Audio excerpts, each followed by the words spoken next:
Bonjour chers tous, je vous remercie d'être à ce dernier numéro de nos échanges sur la PMA, la procréation médicalement assistée, AMP, aide médicale à la procréation, ce que vous voulez. Ce qui nous intéresse, nous l'avons déjà dit, c'est faire cette approche métaphysique afin de booster la réflexion à tous les niveaux et que chacun en tienne compte. Sachez toutefois que la gnose ou Isis révélée, New Isis, la métaphysique ou la science helvétique, ne recherche qu'une seule et unique chose, le djed, c'est-à-dire l'équilibre. Et dans une société, il doit forcément y avoir l'équilibre. Nous devons veiller à l'équilibre, nous devons veiller à l'harmonie pour que l'amour soit. Je suis Elmancio Godson, métaphysicien.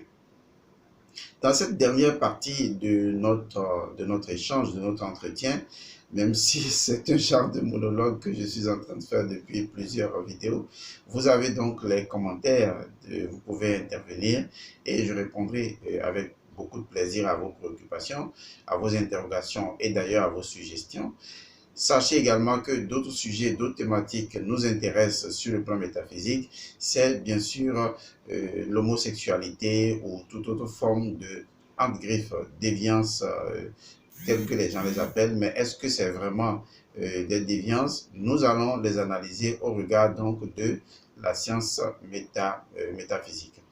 Alors, dans cette vidéo, je me propose d'aborder la dernière ligne qui nous permet de pouvoir circonscrire, de pouvoir concerner cette dimension de la PMA. Il s'agit de l'enfant, c'est vrai. Nous ne pouvons pas parler d'un sujet aussi important, aussi pertinent, sans aborder la dimension de l'enfant.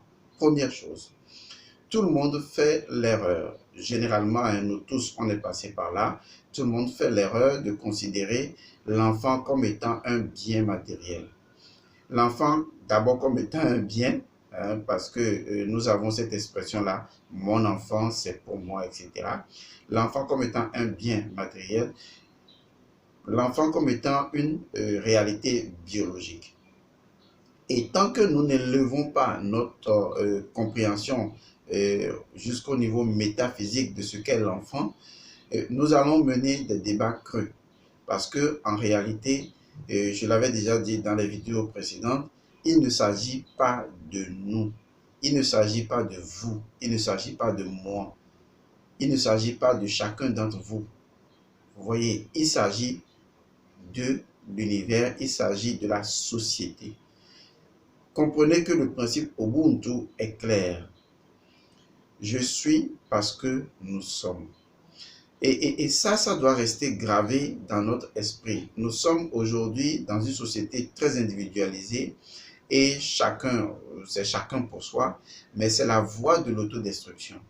Je vous assure, c'est la voie de l'autodestruction. L'univers même a un principe de cohérence, de cohésion. Et toutes les choses de l'univers sont interconnectées et s'interparticipent afin de créer une dynamique universelle. Mais si nous rentrons dans un jeu de séparation et de séparativité parce que nous avons peur les uns des autres, puis c'est ce qui nous empêche de nous aimer, c'est la peur. Nous avons tellement d'opinions, nous avons tellement des idées préconçues, nous avons tellement été alimentés par une forme négative d'éducation et nous ne savons pas faire coexister les différences. Le problème est là. Nous ne savons pas aujourd'hui que la véritable éducation, c'est comment faire coexister les différences, c'est comment aimer la diversité. L'humanité actuelle est encore à une époque très barbare où les races sont encore en conflit. Lorsque vous voyez une humanité où les races sont encore en conflit, c'est une humanité primitive. Et aujourd'hui, on a encore l'apartheid, on a encore le racisme, et d'une manière ou d'une autre, on a encore, disons, le régionalisme, on a beaucoup d'autres choses qui montrent que, en fait, l'être humain n'a pas, de cette planète, bien sûr, n'a pas vraiment évolué en termes de connaissance de cette nouvelle naissance qui lui confère une dimension plus fondamentale que j'appellerai l'éveil. Et donc, je me répète, si vous voyez une civilisation dans laquelle l'éducation n'a pas permis aux gens de résoudre les différences, de résoudre les diversités, de voir derrière la multiplicité l'unité, c'est une société primitive. Et pourtant, c'est une société mathématique. Mais comment la mathématique, même la géométrie, ne les a pas aidés à comprendre que une société, sa fondation, c'est la résolution, n'est-ce pas, des diversités en une unité, et donc avoir une double perception, être à la fois unique et multiple. Et tant que nous ne percevons pas n'avons pas cette double vue, nous serons toujours en conflit les uns avec les autres. C'est vrai, nous serons en conflit, mais le problème n'est pas le fait que nous soyons en conflit, puisque la loi de la dualité et la loi de la polarité imposent que nous puissions avoir des différences. Mais notre niveau de perception, notre champ d'action en matière de la perception des choses va changer. Parce qu'en fait, ce ne sont pas les choses qui doivent changer, c'est nos perceptions qui changent. Et quand nos perceptions changent, les choses changent également. Et naturellement, aujourd'hui, la physique quantique a démontré de quelle manière l'attention de l'observateur peut modifier les substances subatomiques.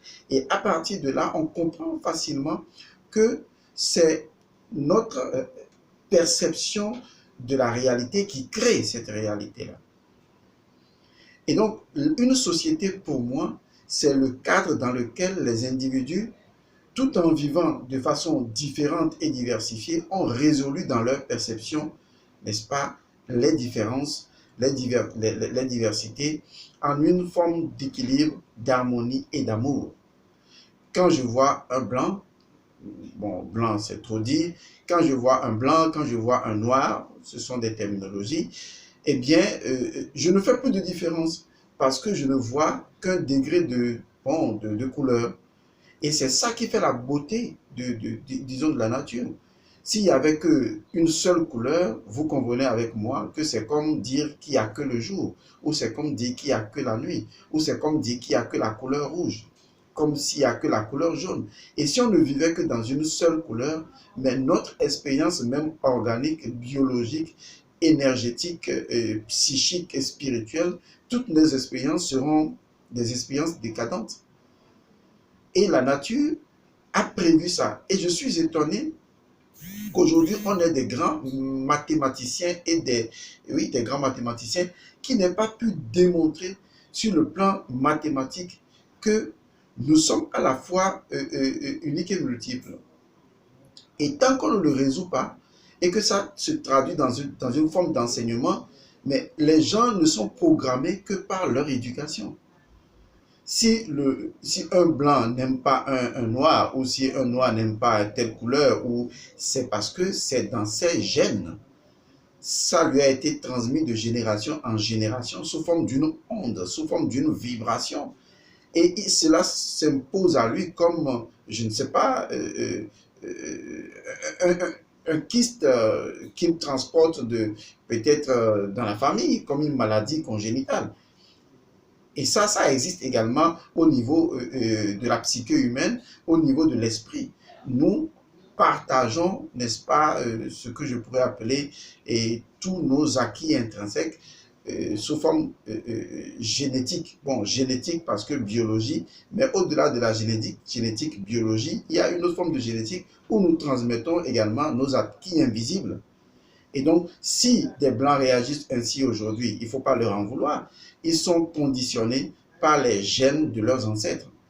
Et c'est d'ailleurs ça qui devrait nous éveiller à comprendre que nous ne sommes pas là pour appuyer les conflits, mais que nous sommes là justement pour comprendre les raisons d'être de ces conflits et leur trouver les voies vers le centre, c'est-à-dire vers l'unité de conscience. Je vous montre cela de façon mathématique. Prenez un point. Un point, c'est non mesurable. On l'appelle le champ de non-mesurabilité. C'est ce que j'appelle également le champ unitaire. À partir donc de ce centre, on trace un cercle. Et donc, logiquement, C'est comme si le cercle a émané du centre.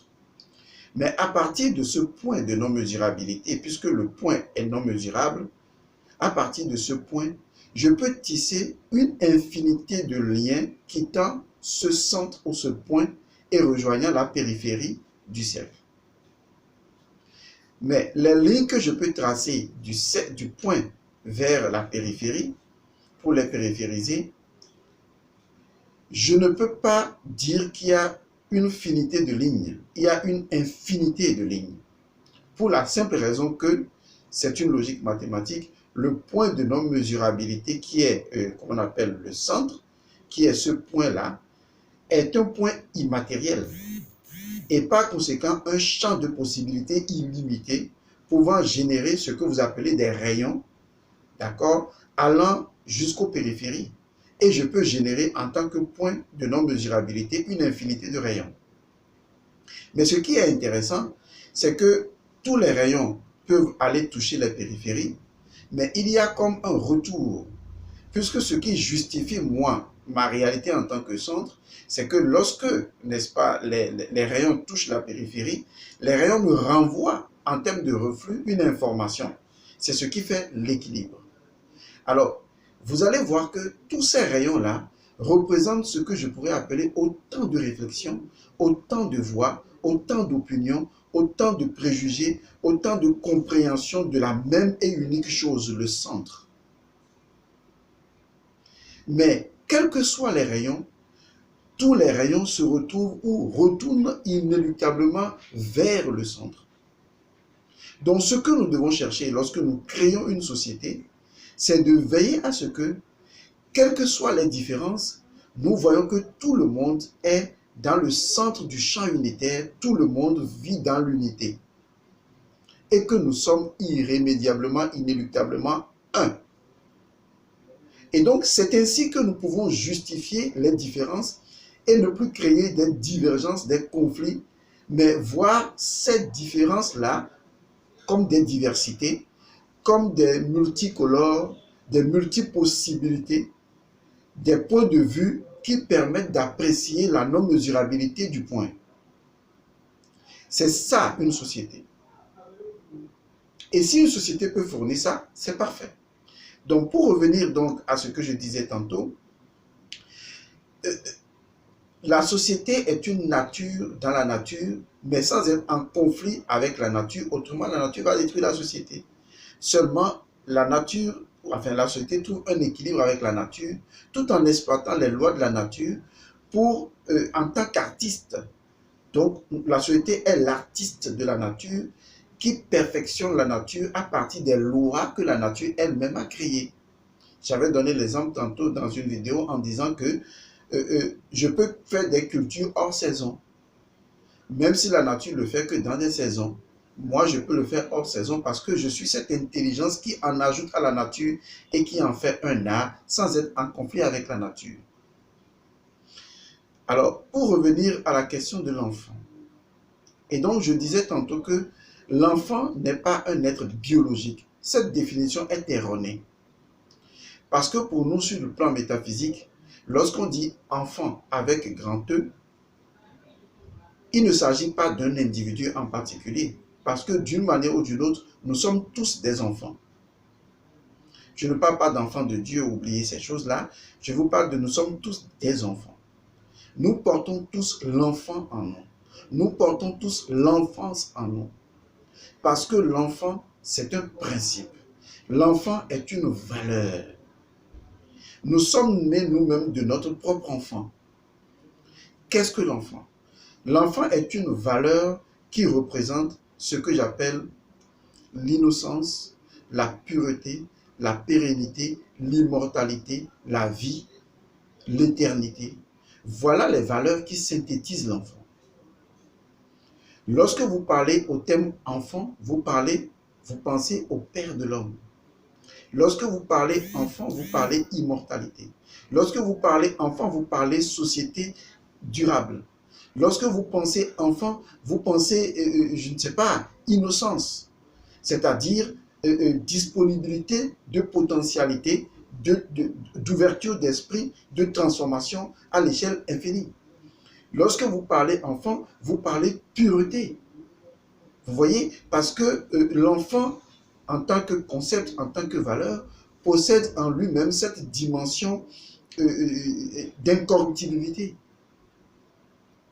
Il faut qu'on vous enseigne d'abord ce qu'est l'enfant, avant que vous ne soyez même en mesure de faire des enfants qui, en réalité, ne sont que des êtres biologiques synthétisés à partir du concept selon la loi métaphysique. Le principe crée les lois et les lois créent le fait. Donc l'enfant en tant qu'être biologique, donc en tant que fait, n'est que la mise en production factuelle d'une loi dont le principe est ce que je vous enseigne aujourd'hui.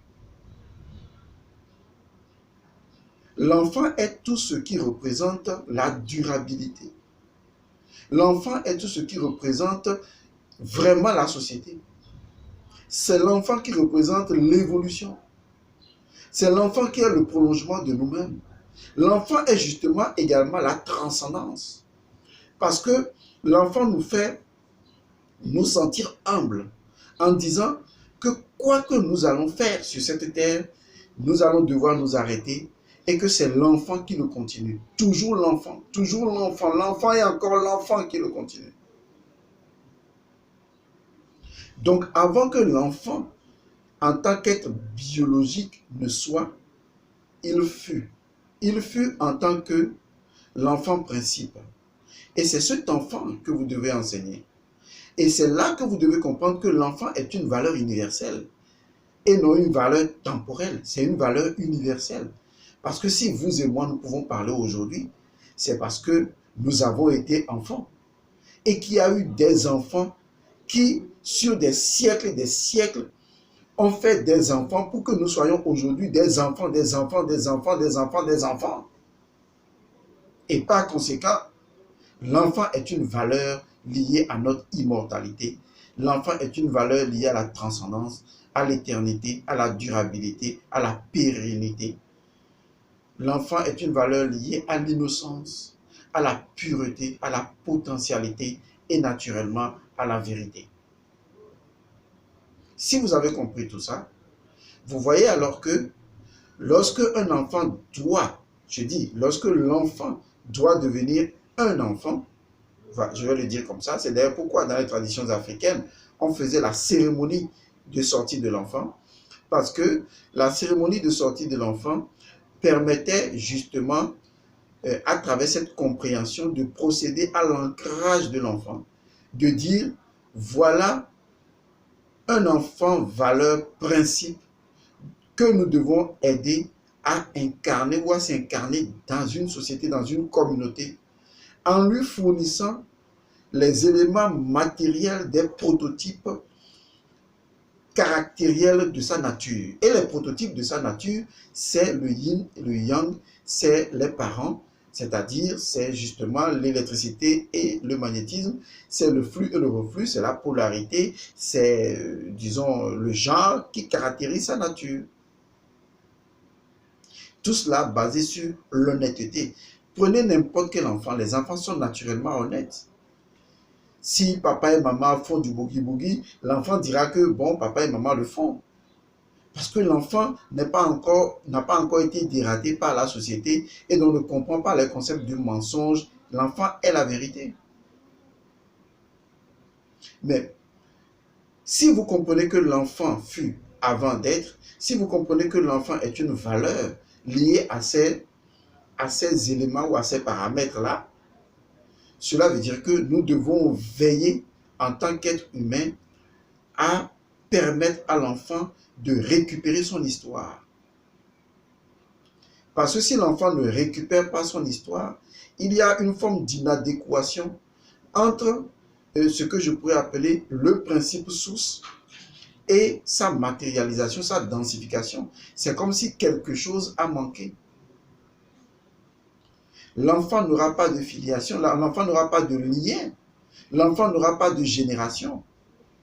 L'enfant sera entrecoupé. Et si vous permettez de le faire aujourd'hui en disant mon enfant, je suis une femme seule, je vais avoir mon enfant, quelqu'un d'autre le fera demain et encore et encore. Et si vous croyez un tant soit peu à la notion de réincarnation, est-ce que vous aimeriez vous incarnez dans une perspective pareille? Vous allez me dire oui, c'est parce que vous ne connaissez pas, c'est parce que vous êtes ignorant. Il faut qu'on arrête ça. Il faut qu'on arrête de prendre l'enfant comme un bien personnel. L'enfant n'est pas un bien personnel. L'enfant appartient à l'univers. L'enfant est une valeur universelle. Et si vous l'ignorez, vous ne pouvez pas progresser. Vous ne pouvez aller nulle part. Vous allez créer des civilisations chaotiques. Parce que vous n'avez pas compris ce qu'est l'enfant. L'enfant est une valeur universelle avant d'être une valeur sociétale ou sociale, avant d'être même une valeur individuelle. Vous, vous êtes en dernière position et c'est là, je dis, il ne s'agit pas de vous. L'englobant tout l'univers est dans une marche universelle. Et vous, moi, comme les autres créatures, nous sommes des maillons de cette chaîne universelle. C'est en cela que le bouddhisme va parler du dharma ou du svadharma pour montrer que le rôle que j'ai à jouer n'est pas un rôle dissocié du rôle de l'englobement tout de l'universel. Si je comprends le rôle que moi, le maillon, je joue dans le tout, alors c'est le tout qui devient le plus important que moi. Parce que si ce tout n'était pas, eh bien moi je ne suis pas. C'est ça le svadharma ou simplement le dharma. C'est-à-dire ce que j'ai à faire. Et ce que vous avez à faire ne peut pas être en conflit avec l'univers, avec la nature. Donc si vous avez compris un tant soit peu ce qu'est l'enfant, votre responsabilité en tant que parent, c'est de lui transmettre les valeurs qui constituent l'enfant. Et les valeurs qui constituent l'enfant, c'est justement ces valeurs que j'ai énoncées, à savoir l'innocence, la pureté, la durabilité, l'énergie ou le pouvoir des parents qui se retrouvent dans l'enfant, puisque l'enfant est potentiellement parent. C'est comme si vous prenez une graine et vous dites, bon, ok, la graine là, je peux prendre tous les éléments de l'arbre pour recréer un autre arbre, mais pour le cultiver, eh ben, je vais le priver du soleil, mais je vais lui donner de l'eau. Et donc, c'est comme dire, l'enfant est un arbre, ok, bon, j'ai déjà tous les éléments que j'ai biologiquement, bon, maintenant, je vais le priver de son père, je vais le priver de l'eau. Et comme je le prive de l'eau, de toute façon, l'essentiel, il va se constituer parce qu'on est dans une société. Non, vous avez mal réfléchi. Pour bien réfléchir, il faut toujours partir de l'intérêt universel. Je ne veux même pas dire de l'intérêt général. Je vais dire de l'intérêt universel. Il faut comprendre la marche de l'univers. Il faut comprendre la dynamique dans laquelle l'univers évolue. Il faut comprendre la raison d'être de l'univers. Et c'est à partir de là que vous pouvez en réalité agir convenablement. Mais si vous ne voyez que les choses de votre point de vue de désir, de passion et d'individualité, ou d'individualisme, pardon, eh bien, vous allez sombrer. Et c'est parce que chacun veut voir les choses de son point de vue qu'aujourd'hui, la société est en train de sombrer. Donc, j'ai fait ces 5 numéros, ces 5 vidéos-là, pour booster la compréhension, pour accompagner la compréhension de la métaphysique sur ce que constitue donc la procréation médicalement assistée. En résumé, retenez que la procréation médicalement assistée n'est pas en soi un problème.